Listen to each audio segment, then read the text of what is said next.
Hadirin dan undangan,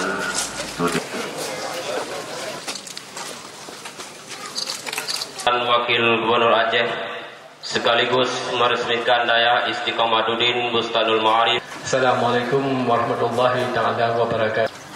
Kita kuasai semaksimal mungkin. Karena dengan ilmu yang kita pelajari, ilmu kita tuntut adalah cukup membawa makna kepada kita semua. Gelah yang kelima adalah Bek tanyo jik cahe murakab kaidrotan akan gomhar pakai. Watia dia itu istilah undangnya cergatih gop.